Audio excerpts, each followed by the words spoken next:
안녕하세요 여러분, 루드비크입니다. 네, 이번 영상에서는 부스트 컨버터 키트의 PWM-IC 주변 회로 설계에 관한 내용을 소개해 드리겠습니다. PWM-IC 주변 회로 설계라고 하면 여러 내용이 있을 겁니다. 네, 그 중에서도 가장 특히 중요하다고 할 수 있는 FET 관련 회로에 대해서 먼저 다뤄볼 건데요. 구체적으로 말씀을 드리면 FET 드라이브와 션트 저항 선정하는 방법, 그리고 마지막으로 로우 패스 필터에 관한 내용을 다룰 것입니다. FET 드라이브에 관련해서 이해하고 있어야 하는 내용이 있는데요. 제가 아직 영상으로는 다루지 않았기 때문에 좀 더 깊은 내용은 추후에 소개를 해드릴 예정입니다. 네, 그래도 이번 영상에서 한번 짧게 맛을 보시면 많은 도움이 되실 거라고 생각을 합니다. 네, 이번 영상은 제가 생각했을 때 회로의 동작을 이해하면서 부품을 선정해야 하는 측면이 있기 때문에 나름 중요하다고 생각을 하는데요. 네, 꼭 많은 도움이 되셨으면 좋겠습니다. 네, 그럼 바로 회로도와 함께 같이 보시겠습니다. 네, 여기 보시면 여기 포인터 같이 보이시죠? 자, 이 FET 주변 회로에 오늘 좀 초점을 맞출 건데요. 이제 다른 회로는 이제 잠깐 보지 않고 여기 있는 FET 드라이브, 그리고 아래쪽에 있는 이 션트 저항, 그리고 이쪽에 있는 로우 패스 필터, 오늘은 이쪽 회로들에 좀 더 초점을 맞출 겁니다. 자, 그럼 이쪽에 있는 FET 드라이브 회로를 먼저 보시겠습니다. 자, 이 FET 드라이브와 관련해서 오늘 말씀을 드리고 싶은 것은 역시 여기에 있는 이 R1, R2의 게이트 저항과 방전 목적을 선정하는 방법에 대해서 이야기를 드리고 싶습니다. 이 FET를 드라이브하는 요소에 있어서는 항상 이제 고려를 해야 되는 게 스위칭 주파수라는 게 있어요. 이 FET에 조금 대충 그리겠습니다. 여기 FET가 있다고 하면 FET의 게이트와 소스 사이에는 이러한 기생 용량이 존재합니다. 그래서 데이터 시트로 찾아보면 CISS라고 부르는데요. 이 캐패시터라는 건 제가 여러 영상에서 아마 언급을 들었을 텐데, 아니면 현재 도립전류에 관한 영상을 다루고 있으니까, 이 캐패시터는 전원을 인가하지 않았을 때는, 즉 캐패시터 양단이 충전되지 않았을 때는 양단이 마치 쇼트 상태에 있다고 말씀을 드렸습니다. 따라서 주파수 문제가 얽히게 되면, 그리고 특히 SMPS에서는 계속 온오프를 해야 하는 상황이기 때문에 이 CISS는 계속 충방전을 반복을 하게 됩니다. 따라서 이 FET가 켜질 때는 순간적으로 많은 전류가 흐르고, 마찬가지로 FET가 꺼질 때에는 충전되어 있는 전하가 다시 빠지겠죠.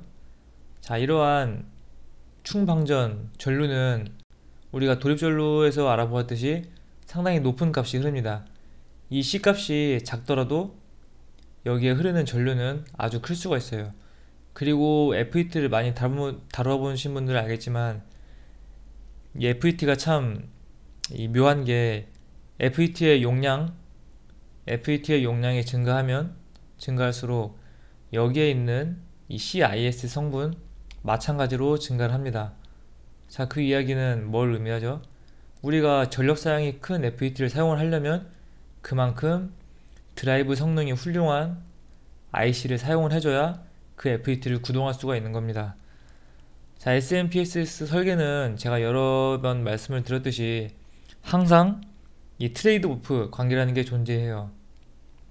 내가 뭘 좋게 하면 뭐는 항상 나빠진다는 거예요. FET도 마찬가지로 내가 대적력의 FET를 사용을 하려면 그만큼 이 순간 구동 능력이 좋은 드라이브를 사용을 해줘야 그 FET를 쓸 수가 있다는 겁니다. 자, 어쨌든 이런 FET의 온오프에는 순간적인 매우 높은 전류, 이제 그런 매우 높은 전류가 발생하기 때문에, 그러니까 도립전류죠. FET의 드라이브에도 도립전류가 발생합니다. 이런 C 성분이 있는 곳에는 모든 회로에서 항상 도립전류가 발생해요. 그래서 여기 입력 회로도 마찬가지인데요. 여러분들이 어떤 장치에 뭐 그게 껴져 있지 않다가 이 악업 집게를 이용해서 뭐 만약에 전원을 물려주면은 순간적으로 스파크가 막 튀는 듯한 그런 거를 한 번쯤은 보셨을 거예요. 그런 게 이제 캐패시터 성분에 이제 전류를 순간적으로 충전하면서 아주 높은 전류가 흐를 때 이제 발생하는 그런 스파크인데요. 어쨌든 이런 FET에도 누차 말씀드렸듯이 이런 도립전류가 발생합니다. 자, 이런 도립전류가 발생하기 때문에 이런 큰 순간의 전류들을 이 UC3843이라는 PWM-IC가 부담을 하게 됩니다. 자, 그럼 어떻죠? 여기에 있는 이 공급 전원으로 사용을 하는 이 전원이 들어와서 여기에 있는 게이트로 이제 전화를 보내줘야 되는데 이 양이 충분히 잘 공급을 해줘야겠죠.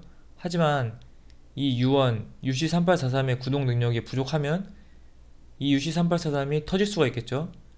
이 순간적으로 FET가 요구하는 그 전화량이 너무 많으면 이 PWM IC에 무리가 갈 수 있습니다. 따라서 이렇게 R1 게이트의 직렬로 저항을 연결하면 이 순간적으로 높은 값이 흐르는 전류 값을 일정 부분 낮춰줄 수 있겠죠. 마치 NTC 서미스터처럼 라인 임피던스를 추가해서 도립 전류를 제한하는 그런 원리와 동일합니다. 이렇게 직렬로 저항을 연결하면 CISS로 인한 도립 전류의 값을 어느 정도 낮춰줄 수가 있게 되는 겁니다. 자, 하지만 마찬가지로 이 R1의 값이 동일하더라도 FET의 전력이 증가하면 이 CISS로 인한 도립 전류의 값은 더 증가할 수도 있는 겁니다. 그래서 이런 게 이제 FET와 함께 게이트 직렬 저항을 선정하는 요소가 굉장히 중요한데요. 여기에는 주파수 문제도 결부가 되어 있기 때문에 사실 여러분이 영상 하나로 모든 거를 말씀드리기는 조금은 힘든 부분이 있습니다. 이렇게 게이트 직렬 저항을 선정할 때 이제 몇 가지 따져야 하는 문제들 말씀을 드리면요. 사실 이게 좀 많은 요소가 서로 마치 트레이드 오프처럼 서로 상충되는 관계가 있기 때문에 영상 한 편으로 좀 모든 내용을 다루기는 힘들고요. 몇 가지 이제 고려해야 되는 사항을 말씀드리면 스위칭 주파수 FS 그리고 저항 R1의 이제 값과 용량, 당연한 이야기죠. 여기 사용하는 이 FET의 CISS 그리고 스위칭 손실, 이제 이런 요소들. 근데 이런 요소들 말고도 몇 가지 더 있을 수 있는데요. 이런 요소들을 고려해서 게이트 저항을 선정을 해야 됩니다. 물론 이제 이런 거를 한 번에 정말 이제 똑똑해서 다 결정할 수 있으면 좋겠는데 그런 요소가 좀 힘든 부분이 있기 때문에 뭐 일반적으로 많이 사용하는 값으로 이용해서 선정을 하고 실제로 사용을 하면서 이제 발열량이라든지 FET가 제대로 턴온이 되는지 게이트의 파형을 측정해보고 이제 그런 실험을 통해서 선정을 하게 되는 요소가 많고요. 어쨌든 이런 요소들을 통해서 선정을 한다는 거 이제 이해를 하셨으면 좋겠습니다. 이 부분에 대해서는 이제 FET를 사용하는 방법에 대한 영상도 다루고 있으니까 이제 앞으로 관련 내용을 좀 더 구체적으로 말씀을 드리겠습니다. 네, 그럼 R2 이 R2를 선정하는 방법도 좀 알면 좋겠죠. 여기 있는 R2는 뭐 많이 보셨을 거예요. 그냥 FET의 게이트와 소스 사이에 이제 병렬로 있는 저항으로 이제 게이트에 충전된 전하를 방전시키기 위한 목적으로 사용을 하고요. 이 R2를 선정할 때 이제 조금 주의를 하셔야 될 거는 이제 가장 흔하게 사용 많이 하는 값이 CK입니다. 이 R2에 만약에 값이 너무 크면 당연히 FET가 제대로 턴 오프가 되지 않아요. FET의 이 CIS에 충전된 전하가 충분히 빠르게 방전이 되어줘야 그 다음 충전을 할 때 이제 게이트로부터 전하가 확 들어와서 Q1이 온이 될 수가 있는데 이 R2에 의해서 방전이 제대로 되지 않으면 이 온오프가 제대로 안 되니까 이 SMPS의 전체적인 동작이 제대로 이루어질 수가 없는 것이죠. 그래서 FET가 확실히 턴오프, 턴온이 되려면 R2의 값이 적절한 수준이 돼야 되는데요. 반대로 이 R2의 값을 너무 낮게 한다. 너무 낮게 하면 그것도 마찬가지로 문제입니다. 일단 너무 낮게 하면 FET를 턴온을 시킬 수가 없고요. 왜냐하면 이 R2의 값이 만약에 R1보다 낮은 뭐 1옴이라고 생각을 해봅시다. 그러면 이 UC3843에 의해서 이 UC3843에 들어오는 인가 전압이 12V라고 할 때 이 Vout도 역시 거의 12V에 가까운 전압이 걸리는데요. 만약에 여기 R1이 4.7ohm이고 이 R2가 1ohm이면 여기 게이트에 걸리는 전압은 전압 분배 법칙에 의해서 이제 이렇게 되는데요. 이거를 계산해보면 계산 결과 값이 12 곱하기 1 나누기 5.7이니까 뭐 2.1V 이렇게 된단 말이에요. 이러면 FET가 제대로 이제 스위칭이 되지가 않죠. 여기에 걸리는 전압이 FET의 최소 전압인 VGS 혹은 VTH 이상, 제가 FET에 관련된 사용 방법 충분히 VGS를 인가해 줘야 되는 이유 다뤘었죠. 그렇게 줘야 되는데 R2에 뭐 이거는 극단적인 경우이지만 이렇게 낮은 저항을 사용하면 FET가 제대로 턴온이 되지 않기 때문에 그런 값을 사용을 할 수가 없습니다. 또 FET가 이런 저항이 부담해야 되는 전력도 증가하죠. 따라서 이런 적절한 값을 선정을 해 줘야 되는데 이 R2를 선정을 할 때에는 여기에 있는 이 아웃에 인가되는 전압이나 뭐 이런 요소들을 고려를 해서 선정을 하게 됩니다. 자, 그리고 이제 이어서 션트 저항에 관련된 내용을 소개를 해 드릴게요. 션트 저항에 관련된 내용을 소개해 드리기 전에는 먼저 아셔야 하는 내용이 한 가지 있는데요. 그거는 이 UC3843의 데이터 시트 한번 같이 보시겠습니다. UC3843 아니면 제가 현재 부품으로 사용하고 있는 KA3843P 같은 IC인데요. 이 데이터 시트를 검색을 해서 찾아보시면 이렇게 커런트 센스 설킷이라는 이거를 다 찾으실 수가 있습니다. 그래서 여기에 보시면 이 션트 저항을 선정하는 이 공식 하나가 제시가 되어 있어요. 내가 최대로 제한하고자 하는 값을 이 션트 저항을 통해서 선정을 하게 되는데요. 제가 키트에 사용한 값은 0.33ohm을 병렬로 2개 사용을 했습니다. 따라서 저항값은 0.165ohm이 되는데요. 자, 입력 전압이 아니라 저항값이 0.165라면 이 최대로 제한하게 되는 전류값은 계산을 해보면 1 나누기 0.165 계산하면 약 6.06A가 나옵니다. 자, 제가 왜 6.06A로 선정을 했냐면요. 자, 입력 전압이 이 키트는 12V부터 15V 뭐 이 정도 내외에서 사용을 하도록 현재 권장을 해드리고 있는데요. 입력 전압이 10V인 경우에 대해서 한번 생각을 해볼게요. 최대로 흐를 수 있는 전류는 6.06A로 제한을 했습니다. 그러면 이때 입력되는 전력은 최대 얼마가 되죠? 계산을 해보면 입력되는 전력은 6이라고 할게요.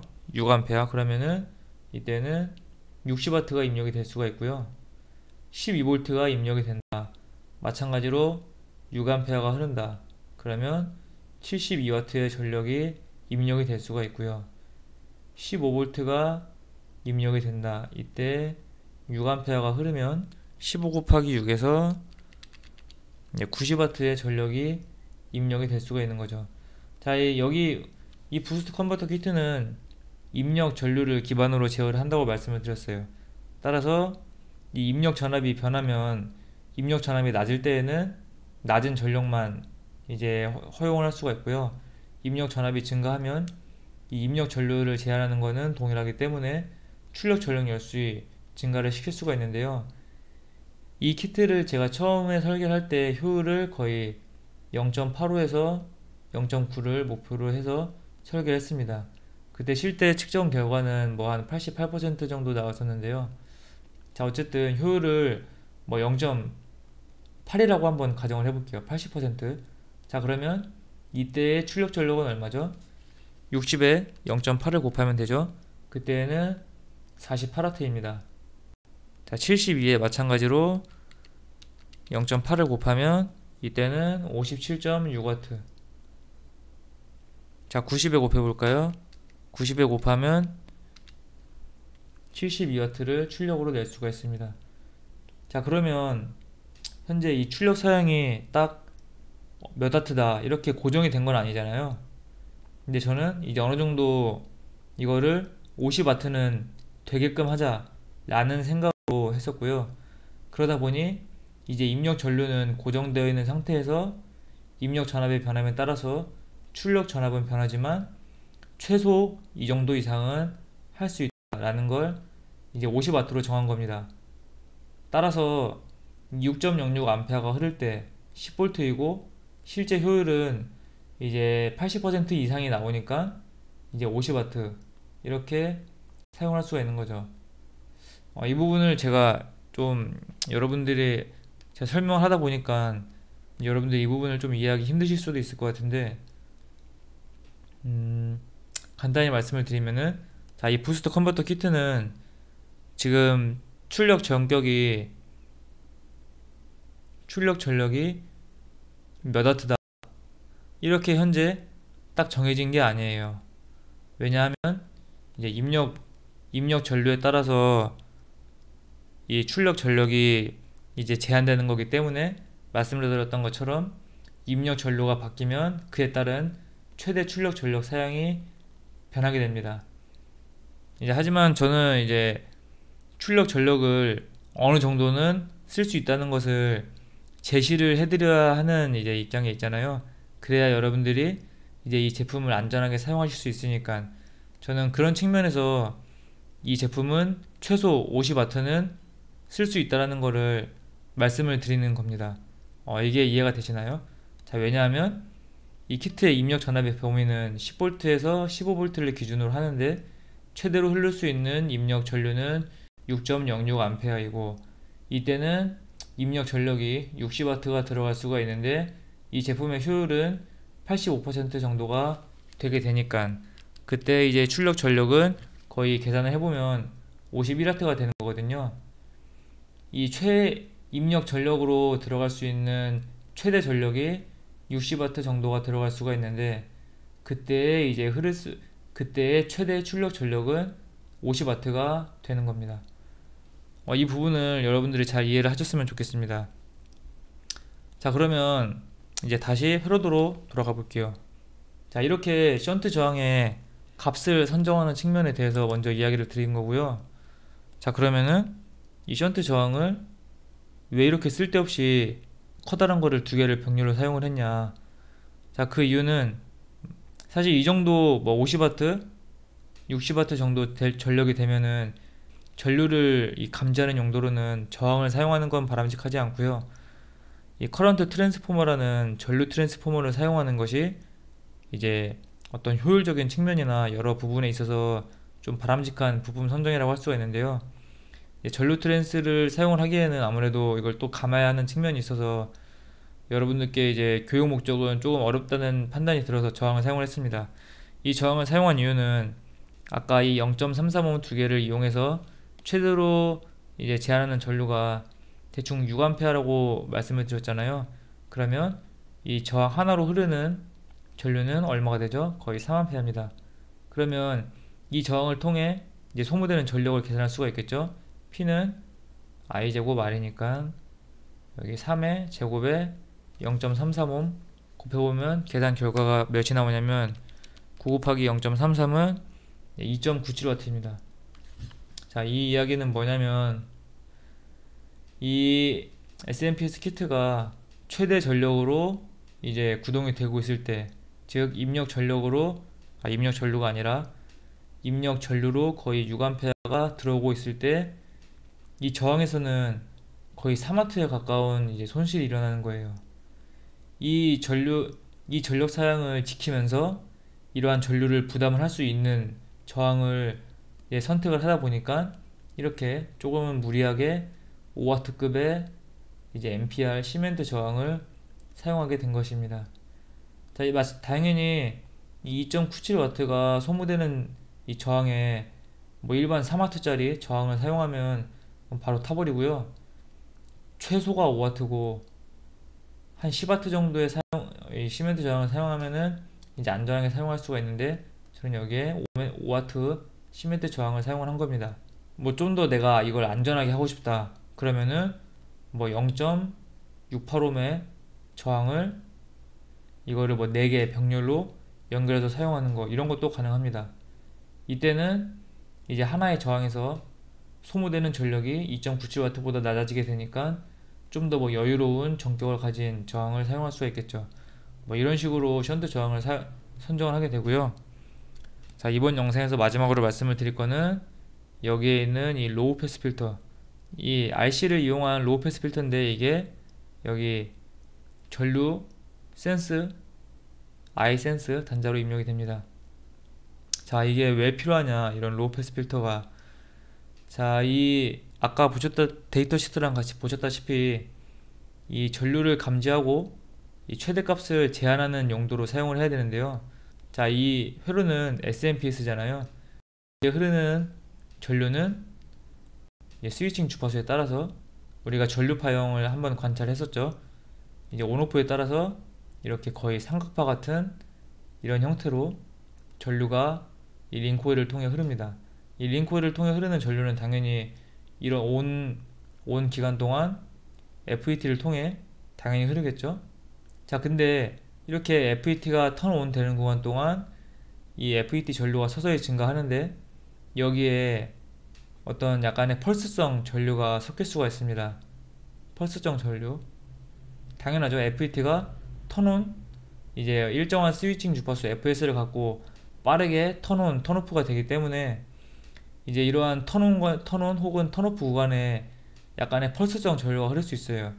그래서 이런 펄스성 전류가 당연히 이 션트 저항에 흐르게 되면 이 션트 저항의 양단에 그런 펄스성 전압이 나타날 거예요.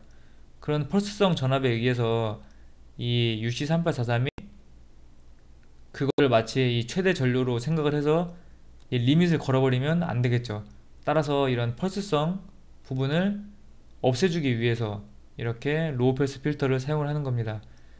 저런 펄스성 전류나 아니면 펄스성 전압은 아주 매우 짧은 순간에만 일어나는 거잖아요. 그래서 이 성분은 주파수가 굉장히 높은 성분이에요. 이런 주파수가 아주 높은 성분은 이렇게 로우 패스 필터 회로를 적용을 하면은 이제 그냥 일반적인 이런 부분만 이 아이센스 단자로 입력이 될 수가 있는 거죠. 네, 그래서 여기에서 차단하는 주파수는 마찬가지로 우리가 흔히 알고 있는 그 차단 주파수 계산 공식으로 설계를 하면 됩니다. 네, 그래서 오늘 영상이 좀 많이 도움이 되셨으면 좋겠어요. 이 회로 설계나 아니면 부품을 선정하는 요소는 뭐 조금 나쁘게 들릴 수도 있겠지만 사실 뭐 영상 하나로 이렇게 모든 부분을 좀 말씀드리기는 어려운 부분이 있습니다. 이제 뭐 SMPS나 모든 회로가 마찬가지겠지만 회로를 설계하고 부품을 선정을 하다 보면 항상 이제 여러 요소들을 같이 생각을 하게 돼요. 내가 이 부분을 좀 좋게 하면 다른 부분에서 좀 더 손해를 볼 수도 있고, 그래서 이런 부분들을 이제 딱 정해진 정답이 있는 게 아니라 어떤 많은 요소들 중에서 상충하는 요소들을 고려해보고 내가 어떤 방면으로 설계를 할 것인지 이런 부분을 고려하면 되시는 거니까요. 이제 회로의 전체적인 동작 원리, 그리고 그 동작 원리에 입각해서 이제 회로를 설계하고 부품을 선정하는 거, 이런 측면에서 이제 여러분들이 많이 이해하시고 또 도움 받으셨으면 좋겠습니다. 영상 이렇게 좀 오늘 생각보다 영상이 길게 제작이 됐는데요. 도움 되셨다면 좋겠습니다. 네, 구독과 좋아요 부탁드리고 또 좋은 내용으로 다시 찾아뵙겠습니다. 감사합니다.